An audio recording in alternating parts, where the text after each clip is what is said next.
Hello. So, ang gagawin mo dito,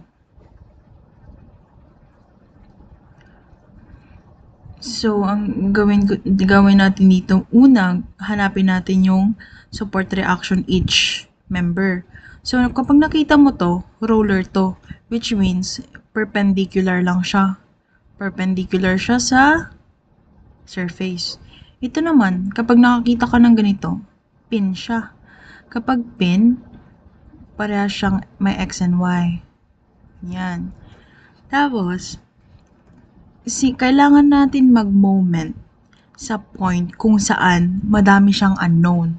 Ano yung madaming unknown? Ito. Siyempre, wala tayong dy. Ay, mali. dx pala. dx and dy. Ito, ay to.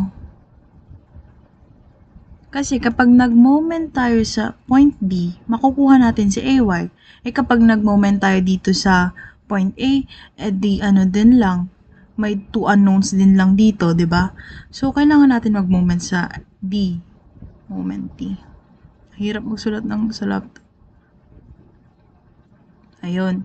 So, 8 kips, tignan mo tong force na to. Pag ganun siya, pag ganyan, para delete nga natin to. Ito, pag ganun siya, pag ganun, papunta siya sa B. So, magiging negative 8.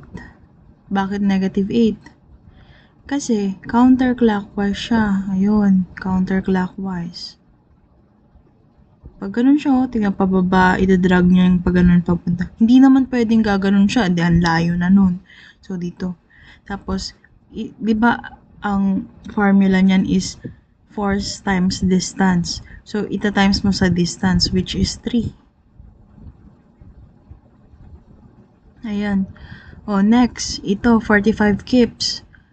Tignan mo kung saan ulit siya rotate. Pag ganun siya, hindi naman siya pwedeng pag ganun. Diba? Ang layo.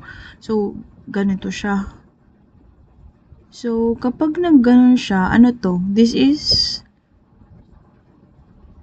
counterclockwise. So, magiging positive 45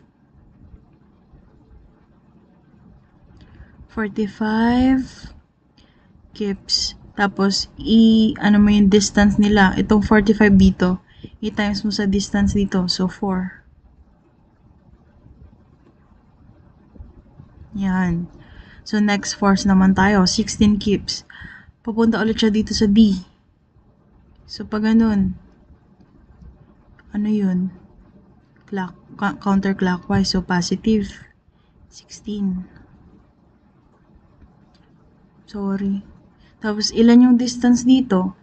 5 feet, 4 feet. So, 9 feet. So, 9. Pangit na sulat ko, BFF. Sorry. O, then next. Ito naman. Ito. Yung force dito, kailangan niyang pumunta dito sa D. So, ilan to? Pag ganun siya, hindi naman siya pwedeng pag ganun to. Then, layo. O, ganun na lang. So, ano yung turn nito? Hindi ko alam kung nakikita yung pen eh. Pag ganun, so meaning clockwise. So, magiging negative AY.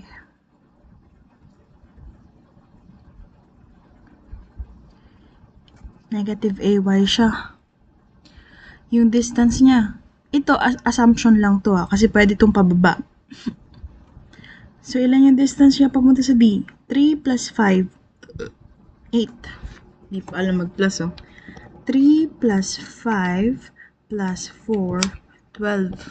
So, 12 siya, 12. Yan. Now, ikakalky mo na to. Bali ganito sana to eh. M, D, is equals to 0. Kasi equilibrium siya. Yan. So, ang magiging sagot dito, negative 8 times 3 plus 45, 4 plus 16, 9 minus X. Gawin natin X yan sa calculator. 12. Shift solve. 25. So, ang AY natin, try mong mag-shift solve. 25. So, mag-summation ka na ngayon sa sa FY mo. Summation of FY is equals to 0. Is equals to 0, hindi ko na isusulat. Kasi ang hirap magsulat sa laptop. And then that, i-add mo lahat. So, kapag nag-positive to, tama yung assumption nating pataas to. So, 25 positive minus 16 minus 45 minus 8. Tapos dito, yung dy dito, pataas. So, positive dy. Compute natin. Ano dapat to merong summation of equilibrium. So, fy dito is equals to 0. Yun. Kaya tamad lang ako kanina. So, 25 minus 16 minus 45 minus 8 plus x. 44 siya. dy. So, ang dy natin is equals to 44. Tapos mag-summation ka naman along x. Mag-summation ka along x. Paano ba? Dito na lang. Summation along x. Fx is equals to, it's hard, 0. So, ano yung mga nasa x-axis? Diba, ito lang namang dy, ay dx lang. So, magiging dx is equals to 0. To 0. Yan na yung sagot. Lagyan mo ng Ayan na siya.